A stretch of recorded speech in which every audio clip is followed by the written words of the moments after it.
नमस्कार, भारत की बात में आपका स्वागत है। मैं हूं रोहित सिंह सावल। भारत का हूं, भारत की बात करता हूं। 4 जून को लोकसभा चुनाव के नतीजे आने हैं, यानी आज से ठीक 70 दिन बाद एबीपी न्यूज पर हम आपको सबसे तेज नतीजे दिखाएंगे। सियासत में इन दिनों टिकट बंटवारे का मौसम चल रहा है। उत्तर प्रदेश की बात करें तो बीजेपी, समाजवादी पार्टी और कांग्रेस के बाद बीएसपी ने भी 25 उम्मीदवारों की घोषणा कर दी है।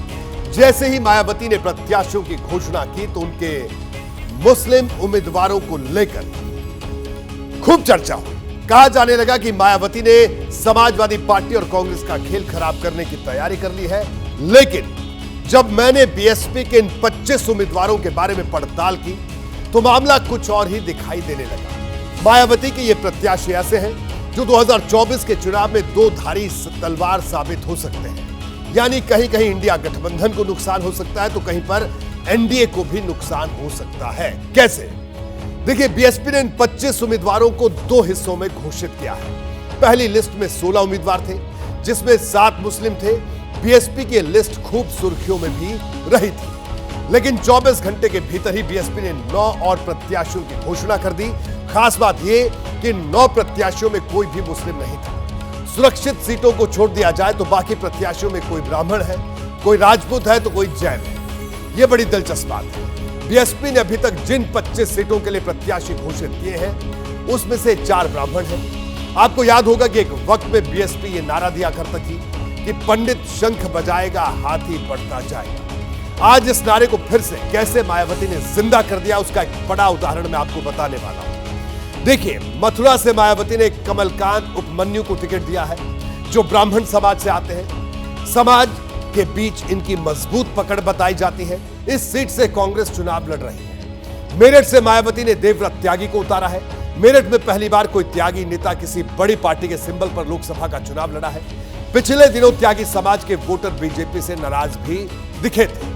इसी तरह बीएसपी ने फतेहपुर सीकरी से रामनिवास शर्मा को प्रत्याशी बनाया है। यह भी ब्राह्मण समाज से है।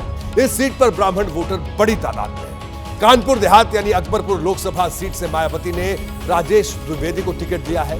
यह भी ब्राह्मण समाज से आते हैं और इस इलाके में ब्राह्मण मतदाताओं की अच्छी खासी तादाद है।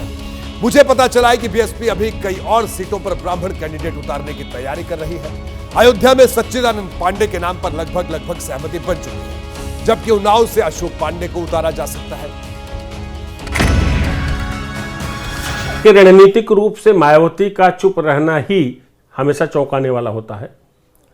वैसे इस बार मायावती ने कोई लिस्ट जारी नहीं की है, लेकिन 14-15 स्थानों पर उन्होंने निर्देश दिए हैं कि अमुक अमुक को चुनाव लड़ना है। अभी तक जितने लोगों को फाइनल किया गया है उसमें से 50% ऐसे हैं जो सीधे सीधे इंडिया गठबंधन को नुकसान पहुंचाएंगे। हालांकि सवर्ण उम्मीदवार भी मायावती ने निर्देशित किए हैं चुनाव लड़ने के लिए, तो भाजपा का भी नुकसान इसमें हो सकता है। तो विश्लेषक भी 50% नुकसान इधर, 50% नुकसान उधर की संभावना जाहिर कर रहे हैं। आमतौर पर ब्राह्मण समाज के वोटर को बीजेपी का सपोर्टर माना जाता है, लेकिन जब उसके ही समाज का कोई प्रत्याशी किसी पार्टी के सिंबल पर चुनाव लड़ता है तो बड़ी संख्या में वोटर उसके साथ जुड़ जाते हैं। सिर्फ ब्राह्मण ही नहीं, बीएसपी ने कई सीटों पर राजपूत प्रत्याशी भी उतारे हैं। कैराना में मुस्लिम समाज की बड़ी आबादी है। यहां से सपा ने इकरा हसन को प्रत्याशी बनाया है, लेकिन मायावती ने राजपूत समाज से आने वाले श्रीपाल सिंह को उतारकर चौंका दिया। इस इलाके में राजपूत समाज की भी बड़ी आबादी है, यानी यहां भी बीजेपी की मुसीबत बढ़ सकती है। इसी तरह गौतम बुद्ध नगर सीट है। मायावती ने यहां से राजपूत समाज के राजेंद्र सिंह सोलंकी को प्रत्याशी बनाकर चुनाव को फंसाने की कोशिश की है। नोएडा में राजपूत प्रभावी बिरादरी है।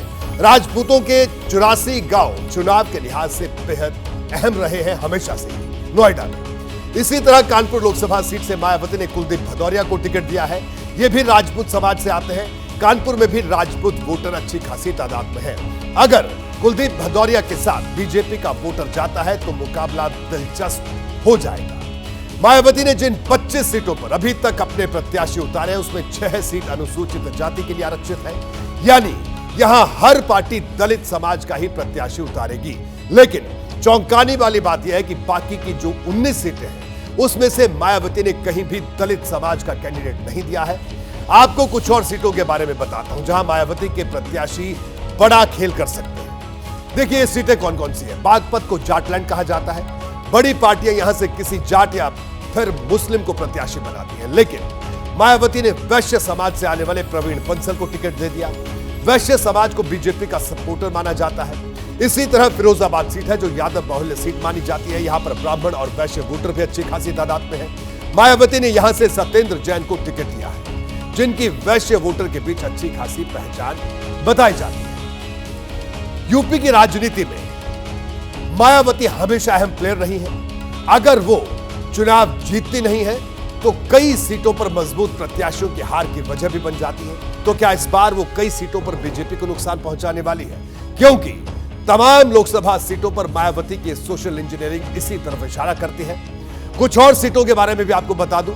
बिजनौर से मायावती ने विजेंद्र सिंह को उतारा है, जो जाट समाज से आते हैं। लोकल लेवल पर इनकी अच्छी खासी पकड़ है। यहां मुस्लिम वोटर बड़ी संख्या में है, लेकिन मायावती ने किसी मुस्लिम को नहीं उतारा है।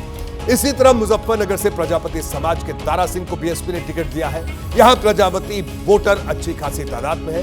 यहां भी मुस्लिम बड़ी तादाद में है, लेकिन मायावती ने मुस्लिम प्रत्याशी नहीं उतारा है। शाहजहांपुर से दोदराम वर्मा को मायावती ने प्रत्याशी बनाया है, जो ओबीसी समाज से आते हैं।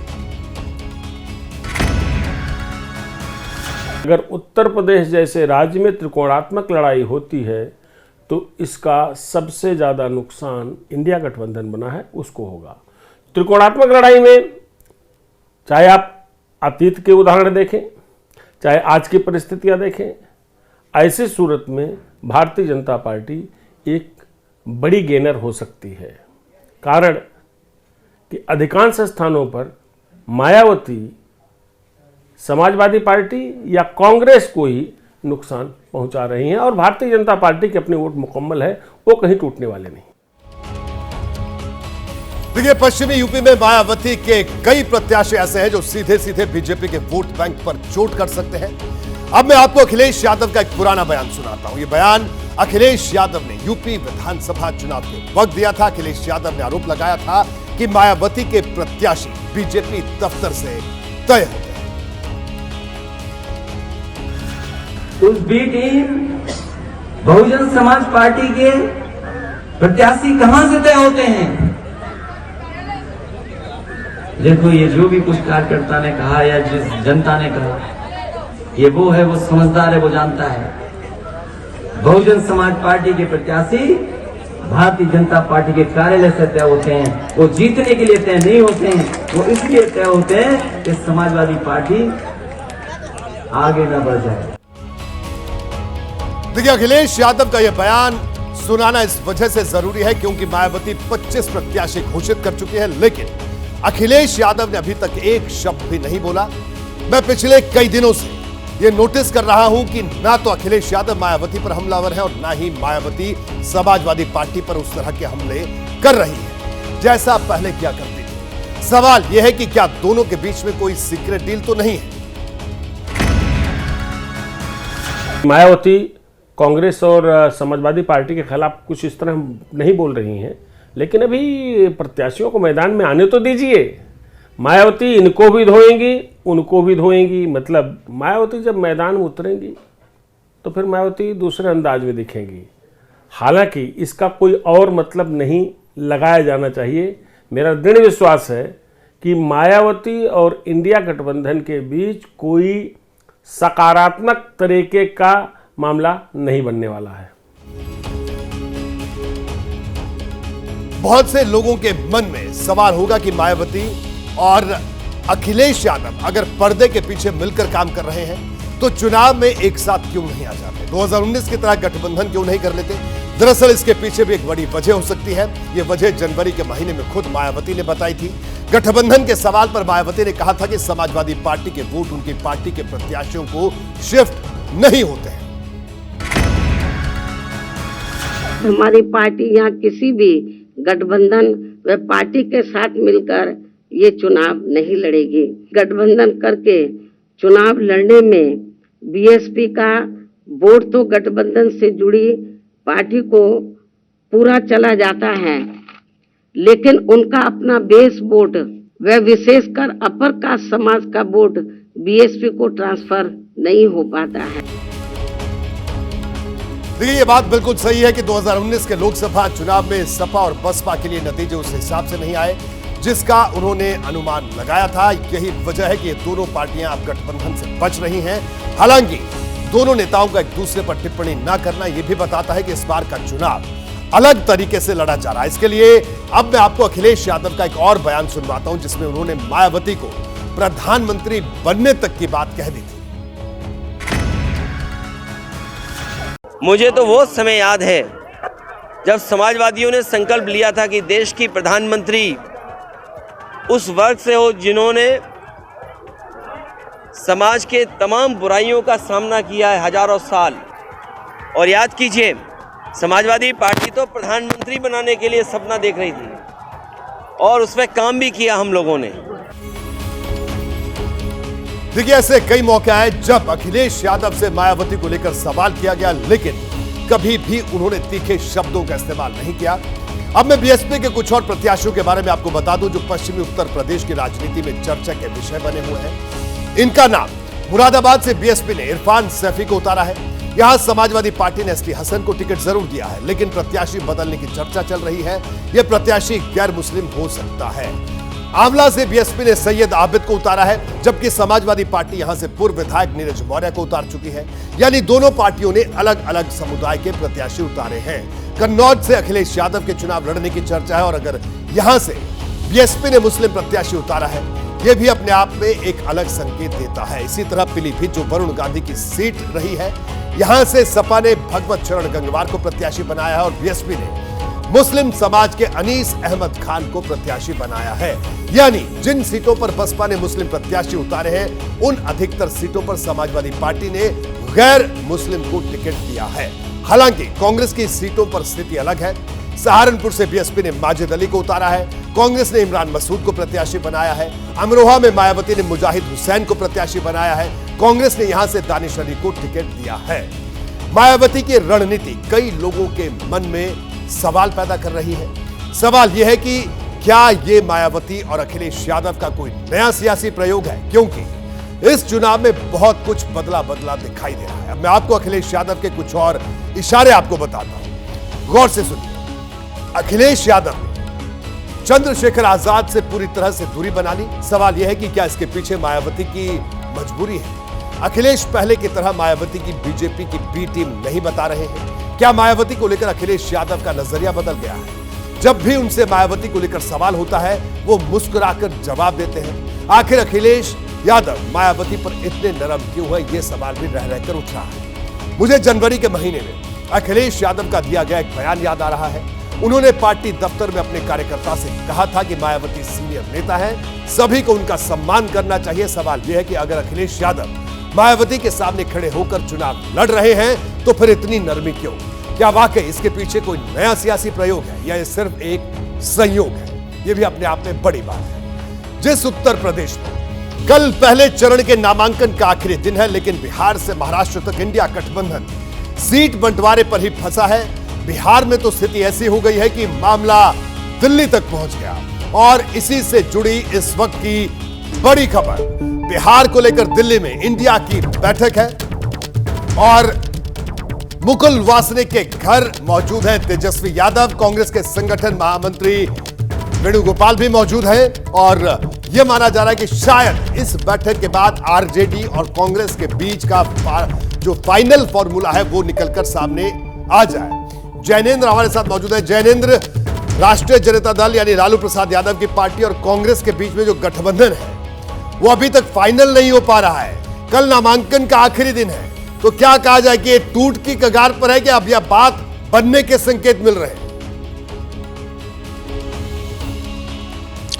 बिल्कुल रोहित जी, देखिए टूट जैसी बिल्कुल भी कोई बात नहीं है और तेजस्वी यादव अगर मुकुल वासनिक के घर पर पहुंचे हैं, ये अपने आप में संकेत है कि पर्दे के पीछे बातचीत जो है वो अंतिम चरण में है और सीट शेयरिंग फार्मूले को अंतिम रूप देने के लिए ये बैठक चल रही है। और हमारे सूत्र बता रहे हैं कि तकरीबन आधे घंटे के बाद सभी नेता बाहर आएंगे और बिहार में आरजेडी कांग्रेस के बीच सीट बंटवारे का जो फाइनल फार्मूला है, जिस पर अंदर मुहर लग रही है, जिस पर चर्चा चल रही है, उसका ऐलान कर दिया जाएगा। जहां तक पहले चरण की बात है, तो पहले चरण क्योंकि बिहार में जो सीटें हैं उनमें से एक औरंगाबाद पर कांग्रेस का दावा था शुरू में, लेकिन आरजेडी ने बिल्कुल मना कर दिया और कांग्रेस ने भी औरंगाबाद पर अपना दावा छोड़ दिया है। तो पहले चरण की जो 4 सीटें हैं बिहार की, उन सब पर आरजेडी लड़ने जा रही है और लालू यादव ने बाकायदा उनको सिंबल भी दे दिया अपने उम्मीदवारों को। और हालांकि वहां पर नॉमिनेशन की जो आखिरी तारीख है बिहार में 1 दिन आगे है, यानी बिहार में परसों तक का नामांकन दाखिल कर सकते हैं। लेकिन बिहार में पहले फेज की जो 4 सीटें हैं वो चारों पर आरजेडी के ही उम्मीदवार लड़ेंगे। औरंगाबाद पर अपना दावा कांग्रेस ने छोड़ दिया है।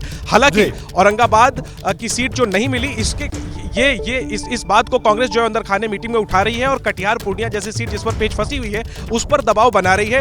हालांकि मेरे सूत्र बता रहे हैं कि कटिहार के लिए आरजेडी मान जाएगी, लेकिन पूर्णिया पर बात इतनी आसानी से नहीं बनेगी। लेकिन जो भी है अंदर खाने, मेरे सूत्र बता रहे हैं कि 8 और 9 के बीच जो रस्साकशी थी वो लगभग अब अंतिम खत्म होने के कगार पर है और आरजेडी और कांग्रेस के बीच बातचीत लगभग तय हो गई है, बन गई है। कुछ देर में ही दिल्ली में मुकुल वासनिक के घर के अंदर जो बैठक चल रही है, जब बैठक खत्म होगी नेता सभी बाहर निकल करके इसका औपचारिक ऐलान कर देंगे। बिल्कुल जैनेंद्र, तो आप लगातार वहां पर बने रहिए, आपसे आगे भी जानकारी लेंगे। फिलहाल आपका बहुत बहुत शुक्रिया। देखिए, तेजस्वी को दिल्ली पहुंचने की जरूरत इस वजह से पड़ी है क्योंकि पटना में कई दौर की बैठकों के बाद भी कुछ सीटों पर सुलह का रास्ता नहीं निकला। आरजेडी जहां कांग्रेस को 7 से 8 सीट का ऑफर दे रही है, तो कांग्रेस की मांग 9 से 10 सीटों को लेकर है, जबकि कुछ सीटें तो ऐसी हैं जहां पेच बुरी तरह फंसा हुआ है। इन सीटों के बारे में जल्दी से आपको बता देता हूं, जिनका जिक्र जैनेंद्र भी कर रहे थे। इसमें पहली सीट है औरंगाबाद, जहां कांग्रेस निखिल कुमार के लिए टिकट चाहती है, तो आरजेडी अभय कुशवाहा को टिकट का वादा कर चुकी है। हालांकि अब खबर यह आ रही है कि कांग्रेस ने इस सीट से दावा छोड़ दिया है, जिसका औपचारिक ऐलान कुछ ही देर में हो सकता है।